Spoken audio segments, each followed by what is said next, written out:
بسم اللہ الرحمن الرحیم۔ السلام علیکم، میں ہوں آپ کا بھائی عباس حمدانی۔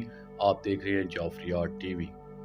آج کا ہمارا موضوع گفتگو ہے روحیت و روحانیات۔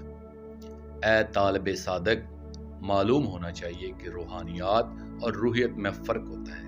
جیسا کہ انگلش میں روحانیات کو اسپرچوئلزم کہا جاتا ہے اور روحیت کو سائیککزم کہا جاتا ہے۔ ہم اس روحیت کو نفسیت کا نام دیتے ہیں کیونکہ اس کا تعلق روح سے نہیں ہوتا بلکہ نفس انسانی سے ہوتا ہے، اس لیے ہم نفسیت کہتے ہیں۔ یہاں یہ بات یاد رہے کہ نفسیت و نفسیات میں بھی فرق ہے۔ جیسے کہ انگلش میں نفسیت کو سائیککزم کہا جاتا ہے جبکہ نفسیات کو سائیکالوجی کہا جاتا ہے۔ اسی طرح سائیکالوجی اور سائیکیاٹری میں بھی فرق ہوتا ہے۔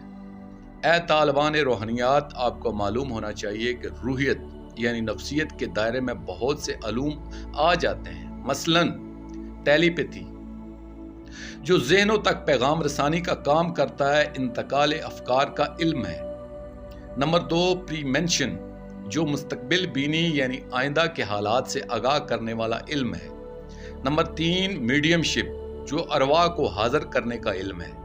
نمبر 4 پیرا سائیکالوجی ما بعد النفسیات جو میٹا فزکس میں آپریٹ کرنے کا علم ہے۔ نمبر 5 ہپناٹزم ٹرانس یا نوم ترجیح میں اتار کر کام کروانے کا علم ہے۔ نمبر 6 آسٹرل پروجیکشن جو ڈپلیکیٹ یعنی ہمزاد کی تسخیر کا علم ہے۔ نمبر 7 سائیکیاٹری تنویمی انداز میں لاشعور میں پوشیدہ راز اگلوانے کا اور نفسیاتی امراض دور کرنے کا علم ہے۔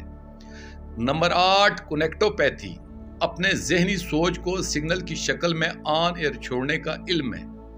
نمبر 9 رائکی جو مائنڈ انرجی سے انسان جانداروں کا پاس دینے سے امراض کو دور کرنے کا علم ہے۔ اس میں نباتات سے انسان تک سب کے امراض دور کیے جا سکتے ہیں۔ نمبر 10 پیرامیڈکزم یہ اہرامی تخلیق سے اشیاء میں تاثیرات پیدا کرنے کا علم ہے۔ نمبر 11 فلائنگ یوگا جو ٹرانسنڈینٹل میڈیٹیشن سے مائنڈ انرجی ڈیولپ کرنے کا علم ہے۔ نمبر 12 جینرلزم علم الجنات۔ نمبر 13 تھاٹ ریڈنگ خیال خوانی دلوں کے رازوں کو جاننے کا علم ہے۔ نمبر 14 اپارٹ دور دراز فاصلوں سے کوئی چیز منگوانے کا علم ہے۔ نمبر 15 ایکسٹرا سینسریالوجی ادراک کے ماورائے حواس کا علم ہے۔ نمبر 16 ایتھرزم ایسری دنیا کا علم ہے۔ نمبر 17 اوریالوجی انسانی جسم کے گرد جو اورا ہوتا ہے اس کا علم ہے۔ نمبر 18 بلیک میجک یہ جادو کا علم ہے۔ نمبر 19 وچ ہنٹنگ بدروؤں کو جسموں سے نکالنے کا علم ہے۔ نمبر 20 ویزیالوجی علم الدوائر بچوں کو بٹھا کر تشت یا ناخن یا کسی چمکدار چیز میں مشاہدہ کروانے کا علم ہے۔ نمبر 21 مسمائرزم جسے ماضی میں مسمیرزم کہتے تھے۔ اس جیسے اور بھی بہت سے علوم ہیں جو آج ایکلٹ سائنسز کہلاتے ہیں۔ ان سب علوم سے بھی مضبوط اور قوی اور جامع علم ہے اسلامک اسپرچوئلزم اسلامی روحانیات۔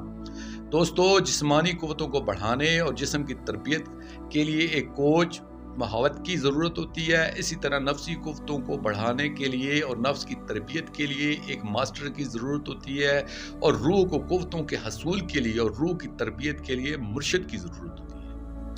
دوستو، آخر میں شکریہ ادا کروں گا اپنے مرشد کریم سید محمد جعفر الزمان نقوی البخاری سرکار دام ظلہ تعالی کا۔ یہ مضمون میں نے ان کی روحانی ڈائری سے پیش کیا ہے، اور آخر میں اپنے پاک شہنشاہ کی بارگاہ میں دعا کریں گے، الجل الجل یا سفینۃ النجات یا فوز العظیم یا بلد الامین اجر اللہ تعالی فرجک والصلوات اللہ علیکہ یا ربا محمد وآل محمد صلی اللہ محمد وآل محمد واجل فرج آل محمد صلی اللہ علیہ وآلہ